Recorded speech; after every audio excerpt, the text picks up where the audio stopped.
Okay, so to to to be clear, this is the point where I stopped saying things that are like super not TOS, right? I guess if you want. Hi. All right, cool. Welcome to the stream or the VOD if you're catching the VOD. I am just doing a quick little showcase with friends because I like company.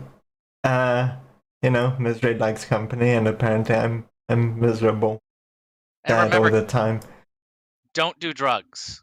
'Cause I've been informed I'm not allowed to This say was pretty much very anything. important. This was very Yes, important to get out before the stream started.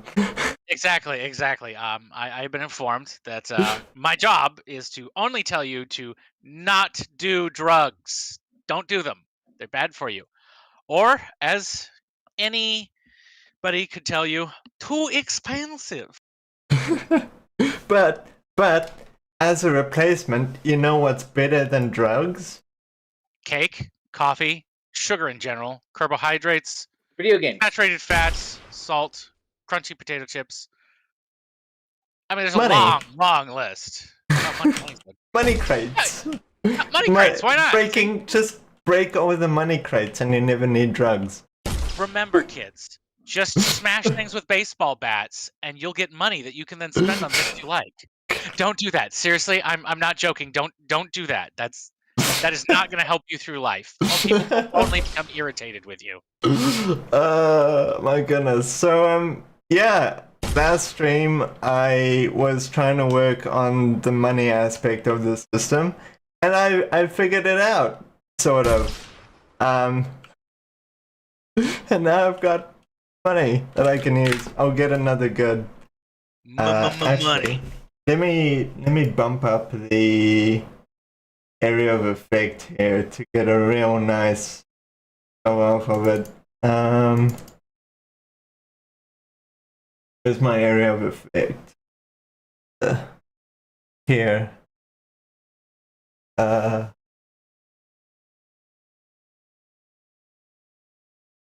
Where did I set the?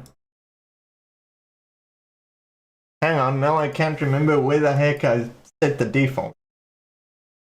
Explosive weapons, probably in here. That's area of effect. There it is. Let's set it to 1,500. I'll show you 1,500. You're Dollars. 1,500. Yes. Alright, let me get the delay again. I just do this to get the cooldown rated from the level up. And then, bam! Look at that. I love that. I know! I've been doing It's so satisfying. I've been doing this literally for hours just while working on this. I just stop what I'm doing, come back in here. Dispenser. I create. Yes, I do. That's gonna come, but is that? Oh, it's because it got reset again. Hang on. I do need to actually level it up for that to take effect. There it goes. Actually, no, it's not taking There's a effect. reason both Lego and Ratchet and Clank have the money just fly up into the air and then fly into you. It's so satisfying, but Yeah. it was really. So I remember when you had to try to implement it, you were not happy with how hard it was. I was working on trying to get it going in the last stream, where I had a pretty clear idea of how I wanted to do it and what it was gonna take, and then that idea just right out the gate didn't work, and I was like, crap, what do I do? I started the stream because I wanted to work on this, and I also just, wanted to like put something out there of me when I'm working on something and my thought process going behind some of this stuff. And my thought process just completely ended because what I thought was gonna work and how it worked is not how it worked. I was like, okay, now I need to actually learn things, and I do my learning best like off stream on my own time. So now I'm like, oh. But since last stream, I did learn how a way to do it. I pieced a few things together, and what was goodness? Now I'm trying to remember what my actual problem was from last stream. There were several problems I encountered, and I'll go over how I solved some of them here as well. Just because if there's anyone out there encountering the same issues and scratching their head as to how they're gonna do it, I solved a few of those problems. So, I mean, maybe they'll change with the engine version. This is for version 5.2. Maybe they don't work the same way in future versions. So if you see this in 2 years' time, I'm sorry. I'm sorry, but I'm just gonna, because Discord should never have given this to us. I'm just gonna say. Yes. Yeah, that's right. This video was recorded around the time Discord was dumb enough to give us a soundboard for free. Yeah. Sorry, everyone. So, what's the first thing I should? They should be lucky. They should be lucky I'm not my friend Frozen, because he's got, oh god, he's got some really bad ones, like a really loud, wet, echoing fart. Oh, I think I know the one you're talking about. Yeah, it's the one in every video. Yeah. Yeah. I think I know what you're talking about. Yeah. Okay, I've got a problem that I encountered that I'm gonna kind of recreate here, if I can. So, BP problem. I'm sorry. Could you repeat that for me real quick? I just named it blueprint problem. Okay, because I heard something mildly different. Oh. I heard BP is problem. blueprint. No, B. I heard B. I know, but I heard PP problem, and that made me snicker because I am a child. Or a Explains PP why I problem. heard it that way as well. Static mesh. Oh goodness. This is, oh, there we go. Okay, cool, got the static mesh in. Where is, so, oh, no, I don't want the static mesh, I want the damn, 9999999 crunch. Right, I want the geometry collection. So to make a breakable object, at least in Unreal Engine 5, you gotta use a geometry collection, which basically you put your static mesh in, you use the engine tools to break it apart beforehand, and then the engine will remember that and put all those broken pieces together into a geometry collection. And then you can throw that geometry collection into your blueprint, and you want to enable physics. Simulate physics is on by default. Fantastic. So let's just shove this up here with my million other tabs. And then, nope, not the right DP. And then we'll scale it down.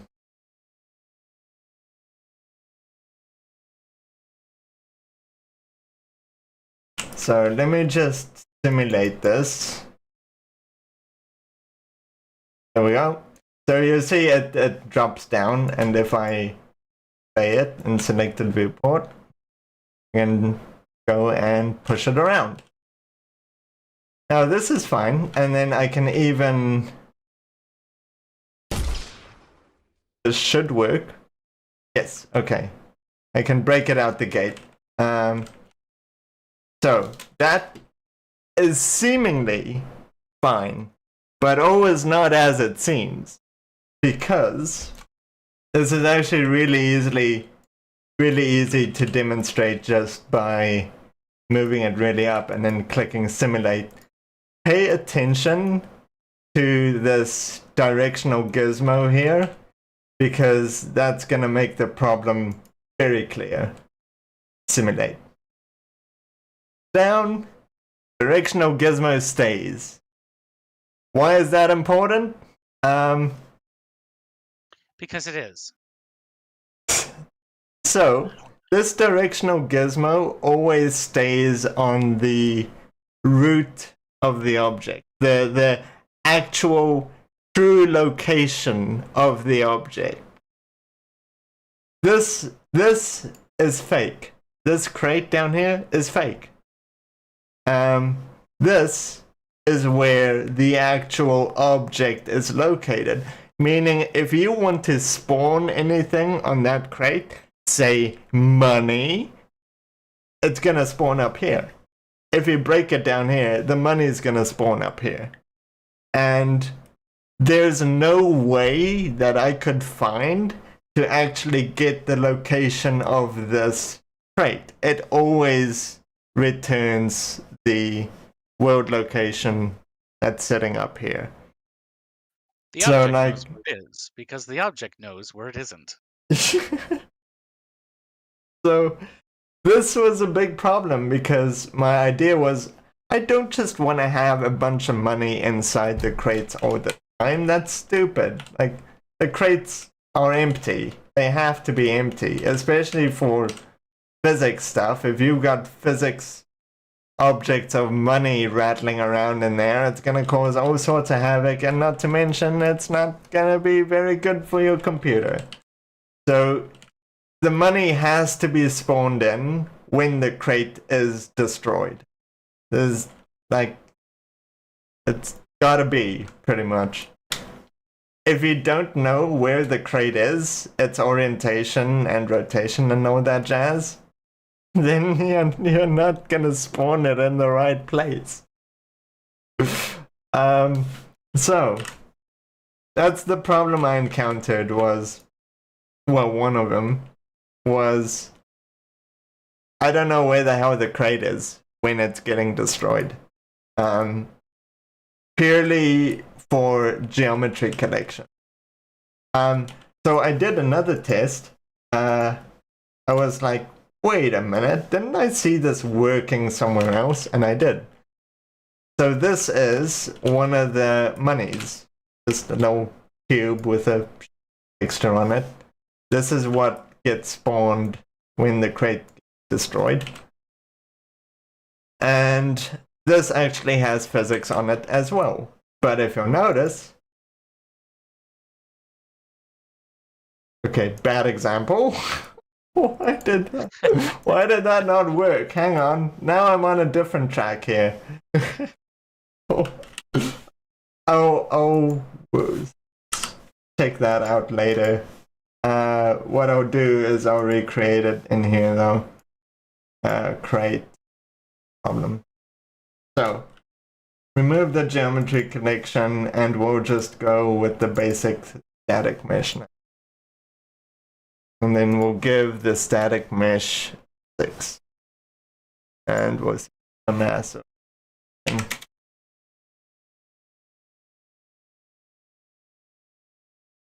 So now, God, if this doesn't work, I'm gonna be real embarrassed. Simulate? What the? Oh, okay. Now, it does work. I just have to update the gizmo by clicking off and clicking... What? Hang on. It falls. I click off. That. Okay, it's there. It's there. That was weird.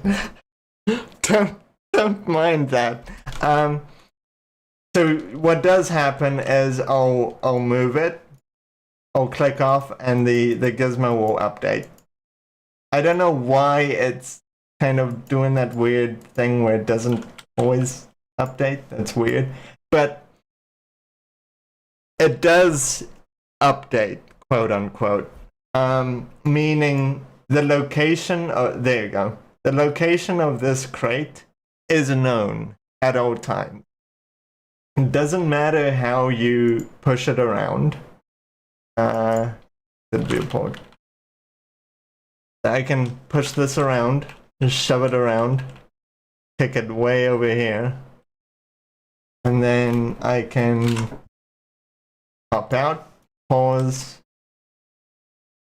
select it, and the gizmo is there in the right orientation. The rotations, the gizmo is locked to a world grid, but the orientation is known as well. So that means physics for a normal static mesh tracks perfectly fine. Physics for geometry collection does not. So I need to use a static mesh for whenever I need to be able to push the boxes around. So this, right now, is not a breakable box. This is the normal, plain old, solid static mesh. And I can push it around, and I can shove them around, and their locations are updated at all times. No, well, the locations are known at all times. And then when I break it, then it becomes a geometry collection. So, here's what I did. Be destructible. So, this is just a normal static mesh crate with physics enabled, set to be the same as the physics of the geometry collection. I get the apply damage stuff, yada yada, I do damage to it. And then I kill the actual static mesh, and then I spawn the another object that is just the destructible geometry, which is,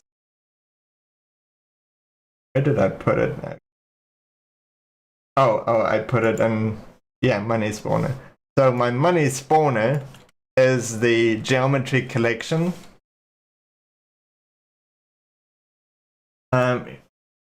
Viewport. So that's the geometry collection, that's the destructible mesh. And then I also have a spawning cube on the inside. And it'll just choose a random spot somewhere in that cube a couple of times and then spawn several pieces of money.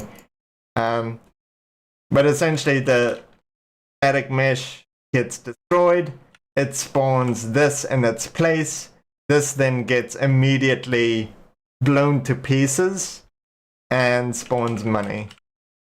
And that's how I solved that problem. It was really confusing to try and figure out why the heck the world location wouldn't update. That did not make sense to me. Still kind of doesn't, but whatever. It's just one of the quirks with using geometry collections, I guess. I think previously I was working on the money and how I wanted it to, like, oh yeah, now I remember. So the last stream I got stuck on how I wanted to get the money to like bounce up, and fly to the character and then get, eaten up. And I think what I got stuck on was the what was it? I couldn't actually get the right force to suck the money in. I could bounce the money up, but then I couldn't apply a constant force to like pull the money towards the character. At least I didn't know how until I did a bit of digging into it. And this was actually, it makes sense in hindsight, but trying to do it at the time just seemed really overcomplicated. So there's kind of there's two parts to this. Yeah. First of all, your player character, at least in my case, I added a couple extra bits. So I've got the vacuum, what I named the vacuum trigger, which is just a sphere collision, and that I made pretty big. And basically, this is what overlaps with the money and then gets it doing stuff.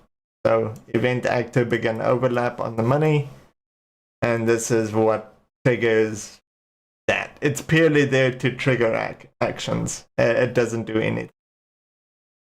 The next part is the radial force.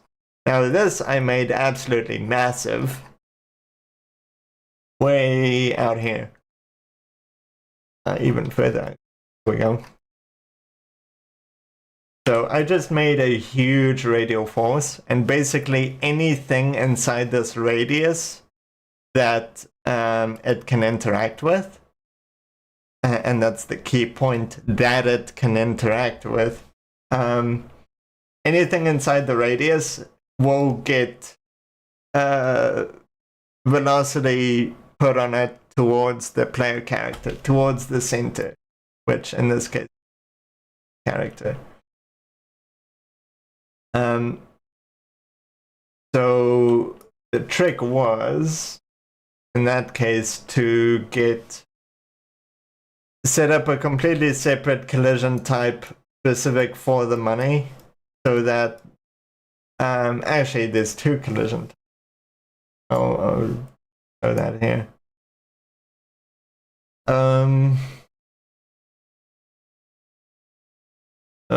Here. I've got money and then flying money. So money just lying on the ground that hasn't been interacted with or activated by the vacuum.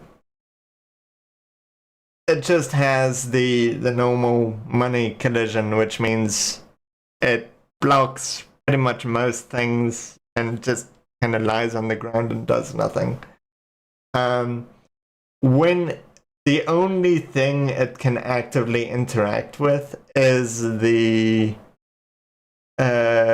collision here that triggers the action. The vacuum trigger is the only thing that money can interact with.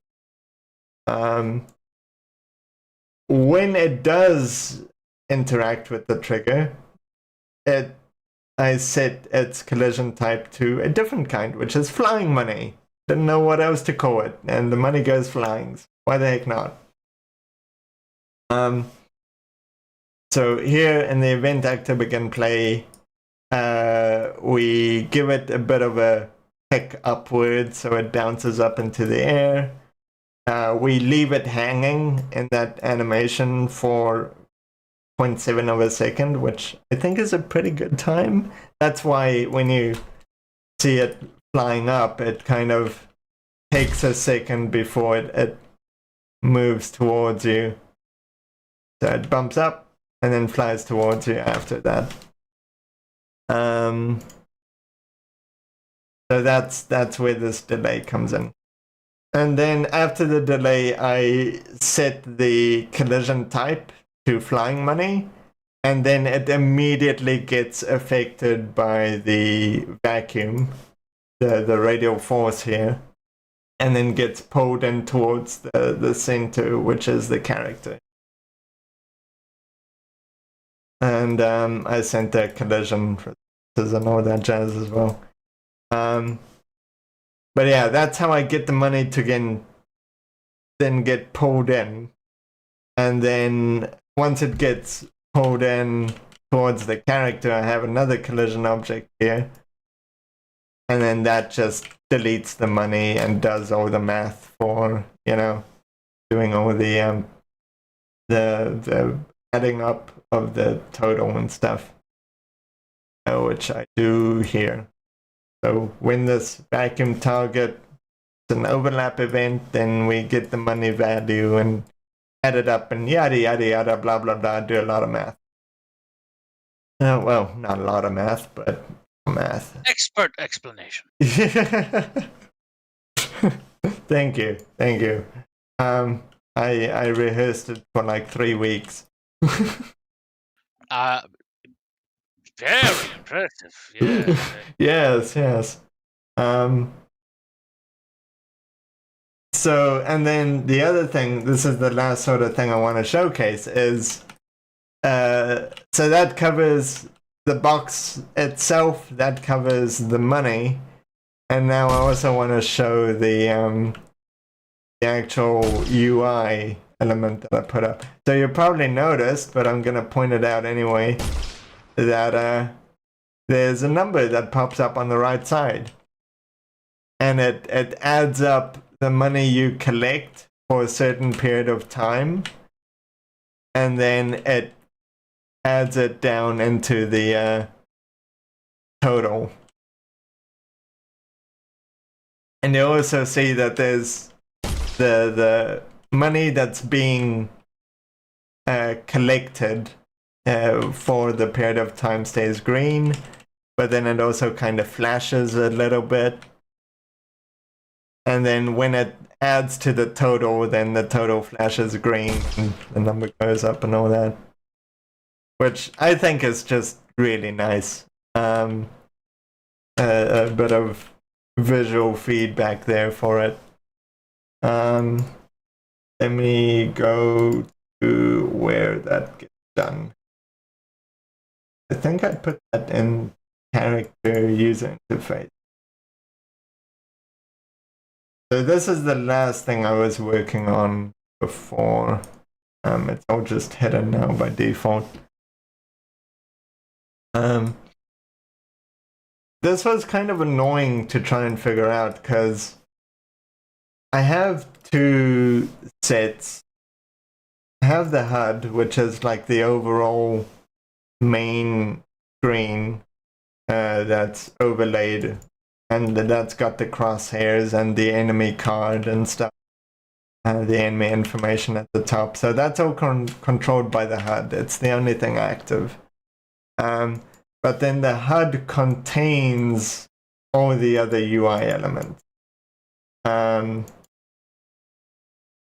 including the money counter that comes up on the right side of the screen here. Now it's a lot easier to just do your number calculations inside the HUD's event system, because that can interact. The player character can interact directly with the HUD where I have it set up. The problem is, though, that I think it came to animations, playing UI animations, because that fading in and out, that flashing, that, quick period where the text gets slightly bigger and then shrinks back down, that's all animation. And I think the problem was that I couldn't trigger an animation inside a child object, the HUD. So like I couldn't trigger an animation for the money widget from the HUD.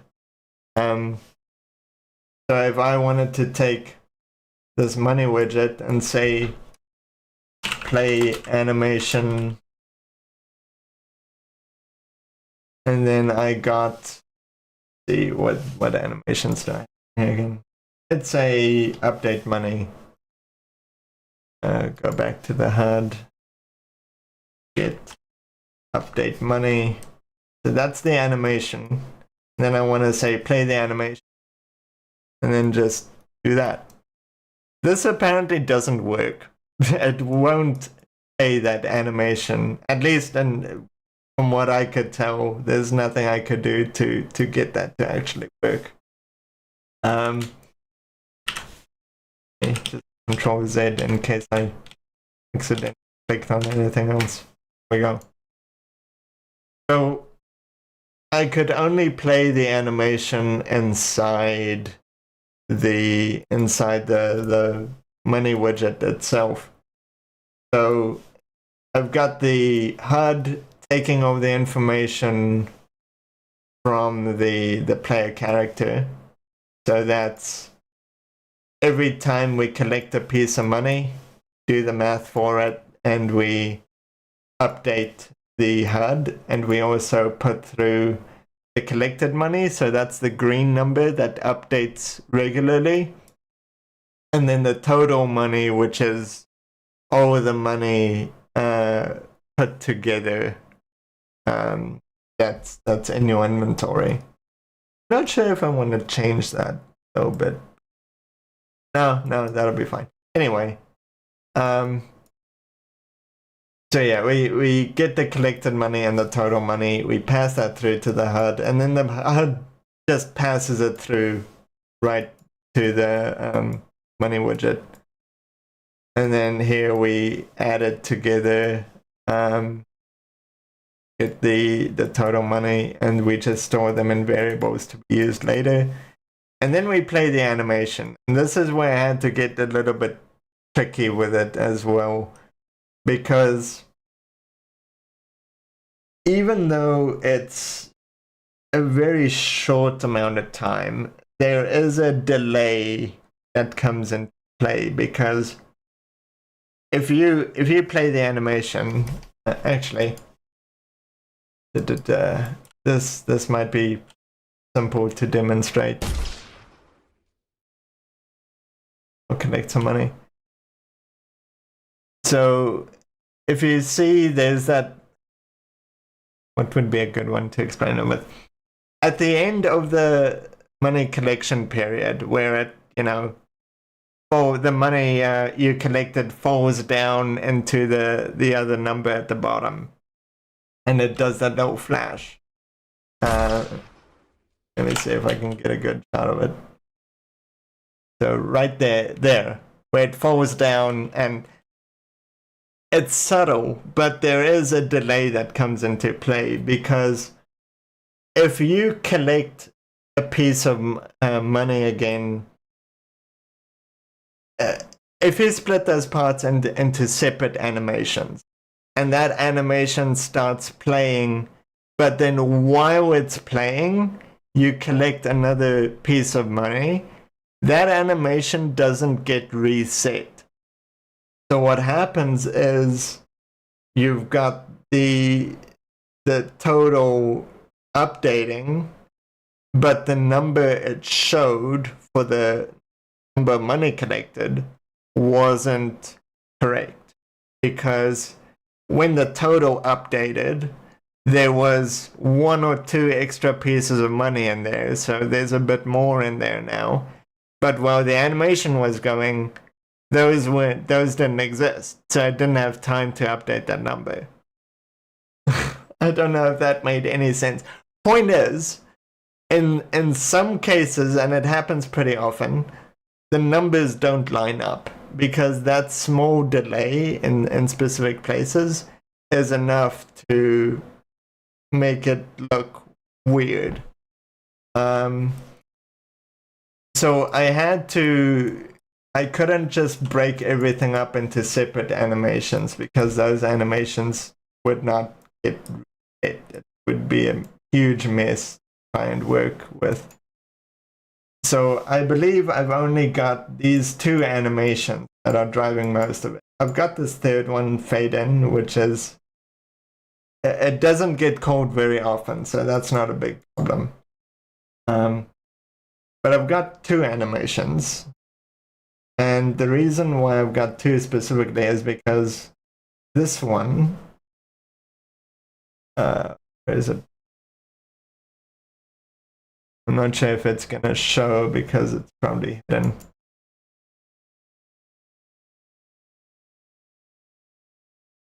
Let me just hide it. Where was the...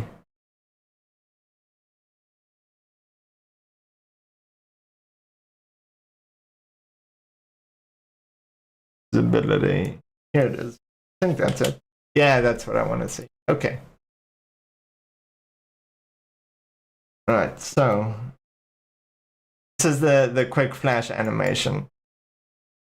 So this is the first one that's got to play, but then the moment the animation starts, I have a event trigger in this animation timeline here, and that event trigger does better stuff. So when the event gets triggered, we have to check to see if was it? Okay, this is just the fade in. You can ignore this entirely. Don't worry about that. So when the event gets triggered, we need to check if the other animation is playing, because if this is the first animation we're playing, then that's fine. But if this animation is already playing, see how long that animation takes? This animation is in the process of playing, we need to know. Because if this gets triggered again, this needs to stop. Otherwise, it's going to be all sorts of messy. So, back to the graph.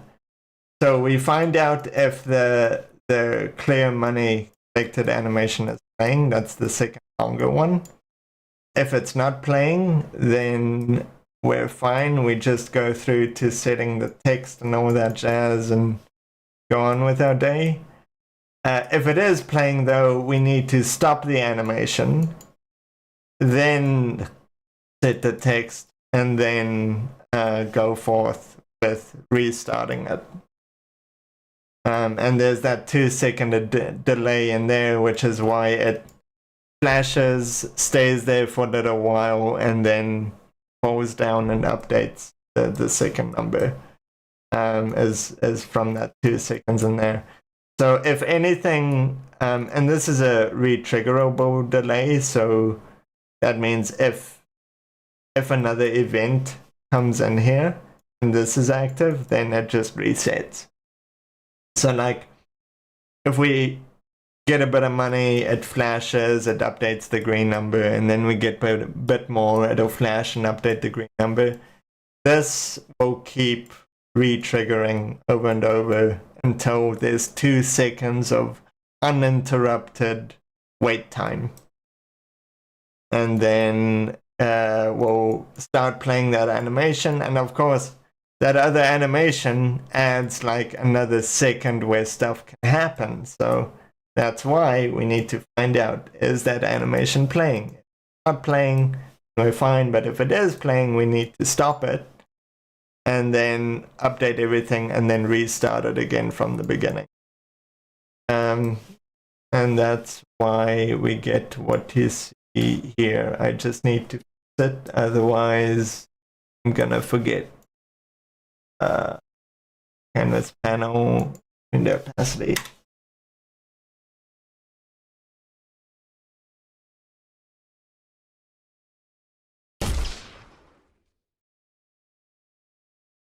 And so you end up with that flash, 2 seconds of wait time, it drops down.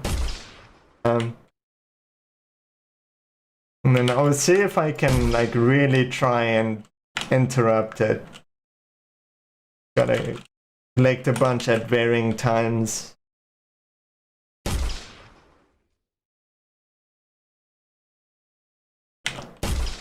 Need a better debug way of breaking crates. So select one.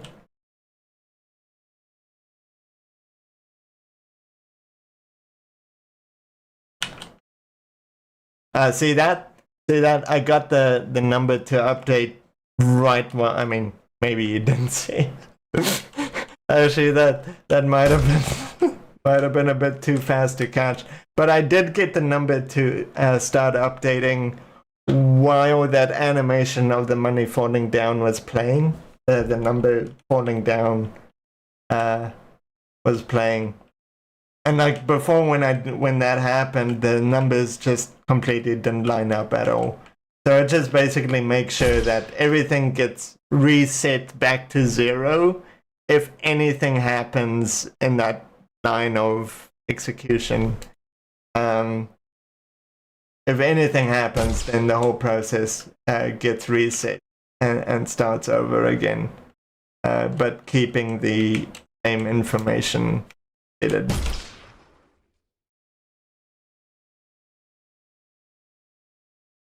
So yeah, that one in particular was actually very head scratching because for the longest time I couldn't figure out why the heck the animations wouldn't play from the main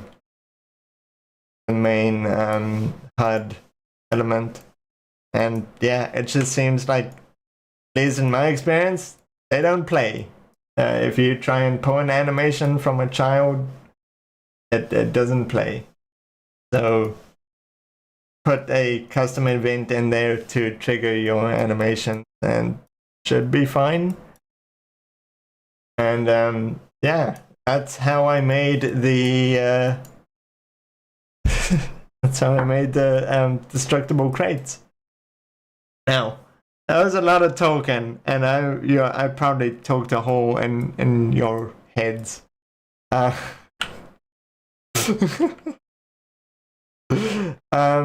I just wanted to kind of showcase this off and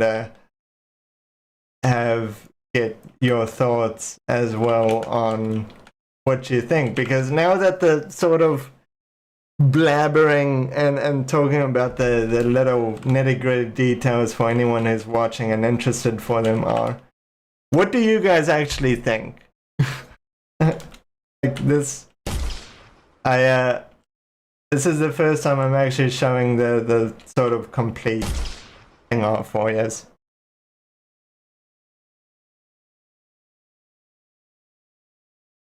Hello? Oh, I thought you were talking. I thought you were. No. I thought you were asking people to say something in the comments section. No. My bad.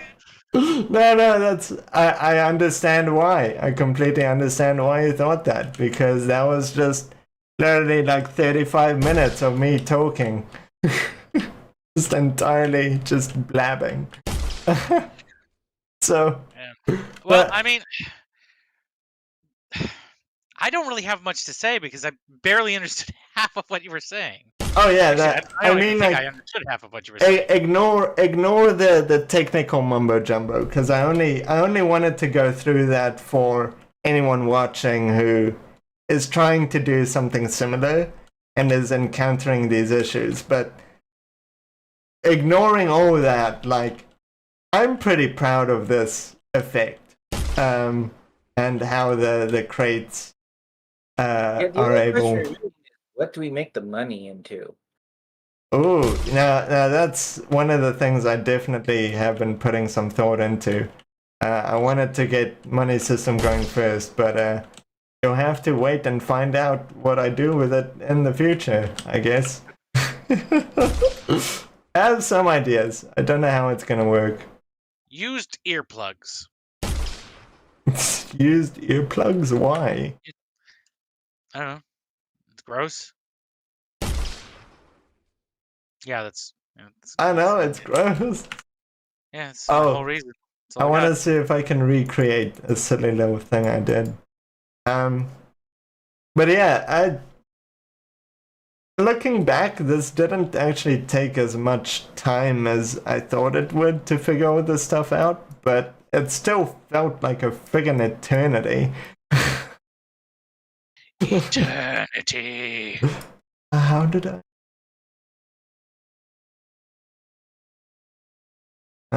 Oh.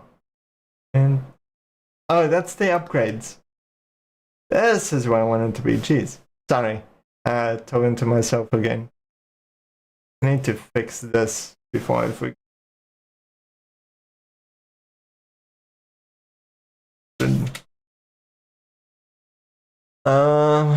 Back to the order.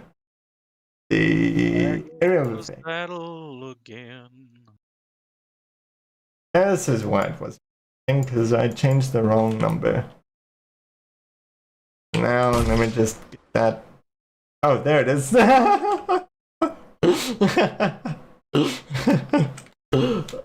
Let's get a better angle on that. Not seeking shrapnel? Bam. Oh, just okay, massive.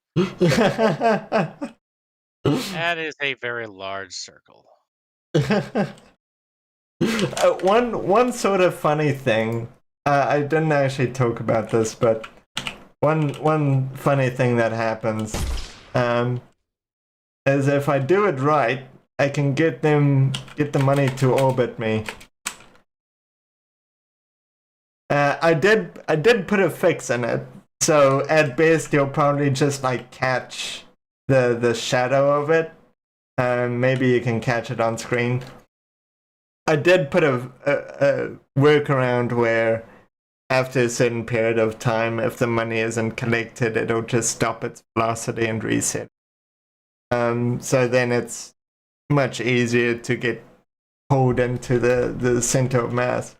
But it is funny because every once in a while, for a couple of seconds, the money will orbit you for a while as it's being collected.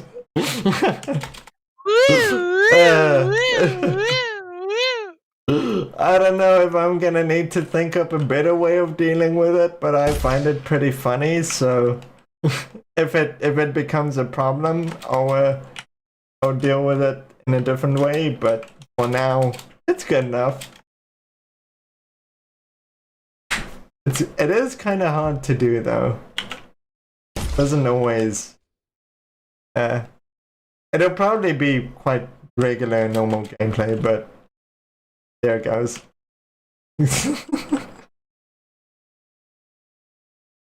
Anyway, but yeah, that's what I did. I'm pretty proud of it. I think it came out pretty good. The crates as well. If you missed me going over how I made the crates, that's covered in one of the previous streams. I might actually just link that stream in the description. So in there, I went over how the process I ended up following to get the crates from Blender into Unreal Engine with their textures and stuff intact, which is a pretty big deal. So if you're interested in that, I'll see if I can put a link to that stream in the description. Check it out. But yeah, it's been a bit of a journey, but now this crate is done, and I honestly have no idea what I want to tackle next. I've got a couple of things in mind, but I don't know which one, what idea I should be or will end up trying to implement next. But there will be more updates, but maybe not for a little while. It's just because I was working on this and wanted to get some information out there while it was still fresh in my head. And yeah, later on, when I start working on another feature or something, then I'll do another slew of updates. In the meantime, it's probably gonna be a bit quiet on the development front. Unless I get a stroke of genius tomorrow, and then we're right back into it. But yeah, that's about all I had to cover. So I hope you enjoyed or at least found it informative. And And remember, like, favorite, and subscribe. thank you. And until next time, peace. Later.